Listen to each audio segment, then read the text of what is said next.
Stathopoulos and Josh Phegan come together in an incredible podcast, Grow, Scale, Master. An energetic approach to drive progress, master skills, build strengths and put the strategy back into rapid business and personal success. Backed by real-world experience in rapid scaling to playing the long-term game of business, it's the story of all the lessons learned on the journey to mastery. Be inspired, renew your energy and chase the future with Grow, Scale, Master. Con, I reckon that you get known for what you execute, not for what you know. What are your thoughts? Yeah. You know what? I'm 46. I just turned 46, right? Happy birthday. Thank you. Yes. But let me tell you, it's taken me a long time to actually really understand that. Did you know you didn't reply to my birthday message? I know. I sent it twice. I know because I was so busy. It was my first day back at work from being on leave. And don't make me feel bad on the podcast. So you get known for what you execute. Yeah. No, but that you is know what? like the older that I become, yes, the wiser I become, because never a truer statement has been said. Yes. Because you know what? I see all these people that come to Blueprint, they go to ARIC, they do all this training, they've got coaches, this, that, the other. But if they don't execute, then it's absolutely down the drain, right? What's the difference between the word implementation and execute? I was never good at riddles, Josh. One I can spell and one I know there's definitely a result. Exactly. Yeah, right? yeah. And implementation sounds hard. So we've outruled that inside of our business. It's what can you execute? Yeah. Yeah, I like that. So what are we executing on right now? Yeah. So when you think about you get known for what you execute, the first most important foundational idea is defining strategy. Agreed. Now, I've spoken about it a lot, but the Macca's conversation around digital delivery and drive-through. Yep. 3 key ideas. 1.1 billion in extra sales. Yeah. And so what the whole idea here is that literally, so what absolutely is that strategy? And what I was thinking about, like sometimes people will say, oh, Josh, how big is your organization? Is it one person? Is it 5 people? Is it 30 people? Yeah. They actually don't know. And I said, the most important foundational idea is to actually get hyper-focused execution teams. Yes. So I was thinking about you have these days we do. where you actually get in with your team and off-sites, Yeah, off-sites, but you called it something else where we're just going to work on that thing for the next 3 or 4 hours. Yeah. Hack days. Hack day. And as a part of that hack day, we just want to get a ton of progress on this one particular thing. Correct. One thing. So either we're building a new recruitment document or we're over here reimagining our systems or we're in a position that we're talking about, Super Saturday, whatever it might be. But what's the power of having 2, 3, 4 people that are sitting in there that can all share a pizza to be able to get that to happen? Just think about it, right? We're about to do a merger and acquisition, and that's gonna be probably one of our largest ones, right? So if we remove the key people that run BAU, then BAU starts to fall apart. Business as usual. Business as usual. So what we need to do is we need to put a team together that's going to execute brilliantly on transferring legacy systems, technology, people, culture, PMs, etc. So I think having a hyper-focused execution team is critical, but you got to have a hyper-focus and clear strategy set first. You've helped us with that with our strategy, tactics, and measurements. That's what we go by, right? The STM charts. The STM charts. Yeah. That's what our whole business is all built on right now in terms of what we're trying to execute. Not trying to implement, not trying to create, what we're trying to execute. So if you can take 2 or 3 or 4 people, they don't all necessarily need to be in property management or sales or customer experience. They need to be people that are touching the client. So at the end, they can sit there and go, yeah, that solution's going to work. That strategy's going to work. It's a no-brainer. So Ari Weinzig wrote a book called Bottom Line Change. And it's probably one of the best books to read on this because a lot of organizations actually really fundamentally fail at their change management process. So people hate change when it happens to them, but they love change when they're a part of it. So what you do here is that he works through a 5-step formula. So the first thing that he says, number 1 is define what the problem is. Number 2, develop some positive vision for the future and some leadership agreement around that. Number 3, who's going to be impacted by that particular thing happening. Number 4, what's our action plan? And number 5, then we go and do it. Right. So let's go, for example, let's say, for example, that you said, okay, great, you needed to change CRM. So what's actually the problem that you've got? The current CRM is really clunky. No one knows how to use it. It's not good on mobile. You can't do search. It doesn't allow you to do bulk emailing. There's a problem that it doesn't allow you to do bulk SMS. It's in a position that we've got problems with how it feeds to the major portals, like XYZ. Okay, great. So what's some positive vision for the future? Mobile first CRM that allows us to quickly email, quickly SMS a group of buyers or sellers around a listing, around a sale when it actually happens. You get the idea. And so you've got a whole of that. And then you start to think, who would be impacted? Well, the people that would be impacted would be operations, a salesperson, a marketing person, compliance, legal, you get the idea, IT, Okay, great. So what we do is we bring those people into the room and we actually then talk through what the problem is and we really work out that we're working on the right problem. We really get crystal clear about the leadership agreement on what success actually looks like. And then we build out the action plan. So number 1, build out a requirements list. Number 2, analyze opportunities. Number 3, lock down to the best 2. Number 4, make sure that it's actually meeting requirements. Number 5, bring it into the business into a team that can test it first. Yep. So your best 2 or 3 people that then can go and do those things. And then once you've then got those 1 or 2 people doing it and you've got that right, then you then start to roll it out into the next team, into the next team, into the next team until that office is on board, and then the second office and the third and the fourth, and you get the idea. And then now you've actually done it because you've really got clarity on the action plan. You could do this exactly with a piece of stock that's overpriced or not moving. You could do it with lots of things in recruitment too. Yeah, correct. Like define the problem. I haven't sold it. Develop a positive vision for the future. Yes. I'm laughing because it's sold, right? But think about it. Just like define the problem. Yes. I've got a product that no one wants to buy at that price. Yes. So the problem is price. Yes. The second thing is what's the positive vision for the future? I can get this sold if... Who's impacted? Well, clearly the owner's impacted, and so is the agent, so to speak. What's the action plan? Well, I need to do a second a bump or an e-brochure. I need to get an e-newsletter out. I need to do another buyer match. I need to call them, etc. Like it's good strategy, and then I just got to do it. So strategy, I like it. So what I love about this whole thing is that often you get your worldview, but you don't necessarily get other people's worldview. So you're like, oh, X, Y, Z, but then compliance is like, no, but we also need ABC. Yeah. And then also to tech's like, well, hang on a second, we need this to actually make that happen. Yeah. And so this is the really important part, is that like often what an organization does, and we're founders, and so what do we often do? Mate, I saw this thing, and then, it's in the business. I signed up. I used the credit card. I don't know how it works. And then the problem is that you're looking at me, and then you've got all this stuff. Yeah. But there's no momentum inside of the business. I totally agree. I think I love that, but it's all about the definition of the strategy. I think that's where it starts. And so when I'm working with strategy inside of our business, Kylie, who we love inside of the business, been with us for a long time, Kylie or I, either one of us, will play the healthy skeptic.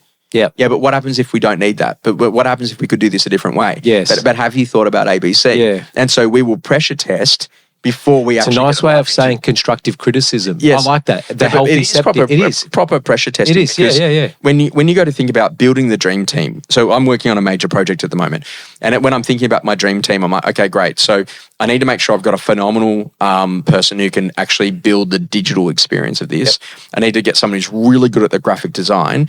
I've got my incredible audio producer who produces all our podcasts. I've got my videographer that does that. I've got a really good guy on sound and lighting, and I've got a great person when it actually comes to the venue itself. Perfect. And I've got someone amazing on catering, and now I've got some really good people on front of house. And so that's going to be my dream team for producing that particular thing. Now, every single time I turn to people that are known to execute. Yeah. Now, Con, I'm also known to pay fast. Yeah. So if someone sends me an invoice, I'm the same, ideally mate. get paid that day. But same. Yeah. Now, the most important foundational concept, though, is that I also expect that when I pick up the phone and I ring you, oh, Con, can I get you to do ABC? That you also do that at speed as well. Yeah, exactly. And or at least, anticipate, the conversations that actually happen around it. Now, this is the other thing, is that, like, most business doesn't look necessarily at the iterations. So what are the things that you can do or to make sure that you get better? And so alternatively, for many years we've got Blueprint. And one of the things that happened in the first ever Blueprint is that when people were there, they would get their jug of water, they would pour the water, and then they'd put the water down on a piece of crockery, better known as a plate. Clink. And it would go click. And then you are a freak, Josh Phegan. I know the clicker. The clickers had pens. Because that was me. I used to click. And so then I was like, okay, what worked well? Even better if. What worked well? Venue was great. Location was amazing. We've been with Merivale for over 15 years. Justin Hem's been amazing to us. Like all of that goes well.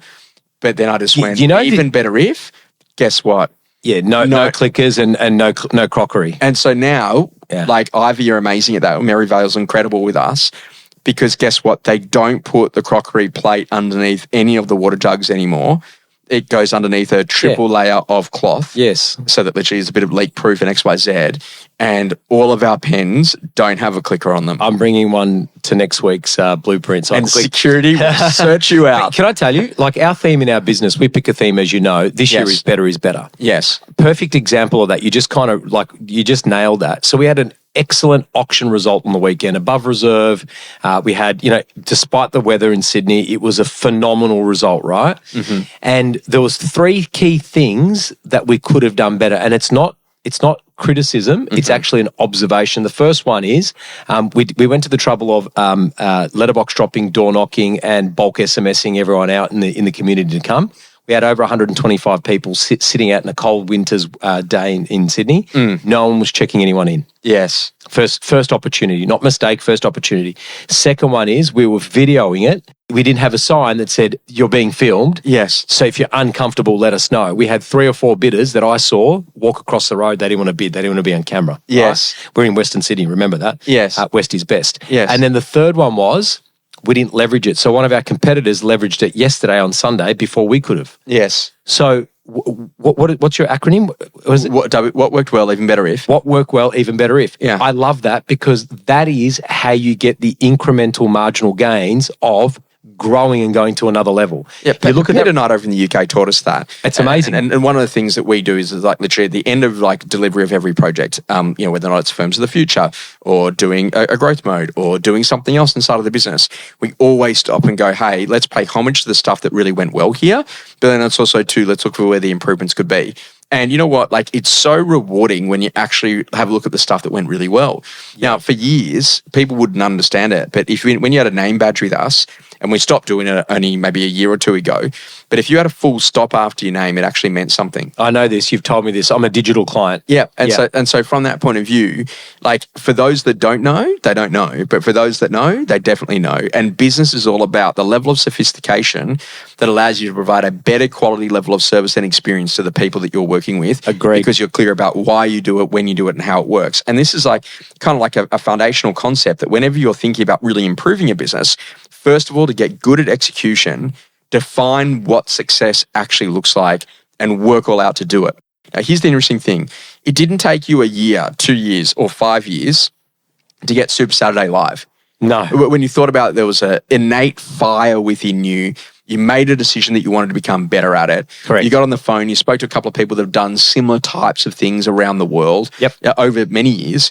You learned from them, you packaged it up, you got an A4 document together, you printed it out, you got it in front of people, and you made it happen. Yeah, correct. Now, each year, it's now getting unstoppable levels of momentum. Correct. But here's the key thing. Why do we forget that that's actually what made you great on that thing, but you don't do it on other projects that your business is stalling on? Because I reckon the problem that we have as humans is we don't have that instant gratification. Mm-hmm. So, or do you think we try to bite off too much? Yeah, correct. I was going to say, or we try to boil the ocean. So if I said to you, there's 3 things that you can execute this year, what are they going to be inside of your business? Yeah, I can already tell you productivity per agent. So how do we get days on market down, commissions up, listings and sales? The clear stuff, right? So have they got a business plan, all that type of jazz. Second one is recruitment, and the third one is experience. Mm-hmm. It's so basic, it's not funny, but you are right. It's the energy and enthusiasm and the passion that someone has into that. So for example, I've seen one of our new guys, Ben Davenport. He's not new, he's been with us now for 15, 16 months, but he's written just under $1 million in his first full year by himself in a pretty competitive market. He has put a strategy in place where he's been passionate about his market, passionate about high quality marketing, passionate about high quality relationships and listings and getting high quality results. And that's been his simple strategy. So it's not that hard if you want to execute with brilliance, but you got to execute, right? Experiences that rapidly shaped you. I'll never ever forget that before we all went digital on statements, and I don't know if you still remember the dot metrics printers that they should have. Yeah, I do. Yeah. And they used to do that. My dad would sign every statement before it was put into the envelope to go to the landlord. Wow.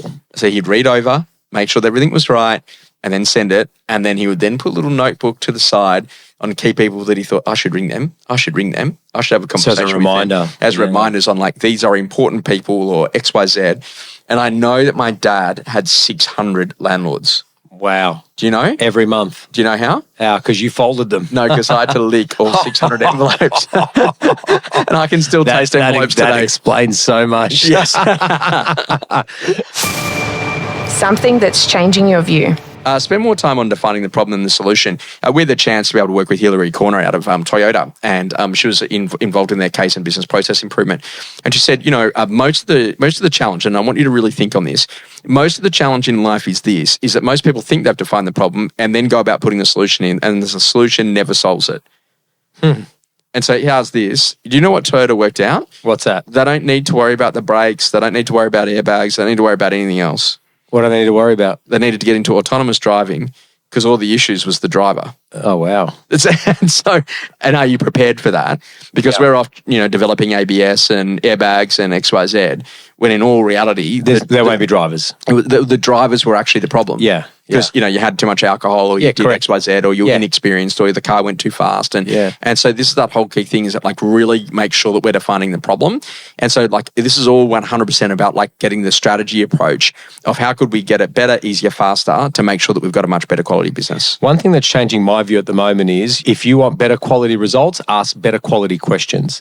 So I made a mental pact and decision this year that I'm never leaving any conversation without full clarity from my end and from the other party's end. On what happens on anything, good, bad, it doesn't really matter. There's not really bad anything, right? But it's all about So well, at least know you didn't close it. No, correct. So, for example, last week, my first week back from being on leave, we had a listing appointment with one of our agents, and when we spoke about fee, I saw there was a twitch, right? And normally you kind of go, "Hey, that was a great meeting. Shake hands. Thank you so much. We'll think about it. We'll walk out." And I just said, "Look, do you mind if I could just touch on one thing, because I just noticed something and maybe I've got it wrong." It just felt like there was a level of discomfort when we spoke about the fee. Bang, opened up Pandora's box. We won that listing because we went deeper and wider. And you were tuned into that Yeah, moment. exactly.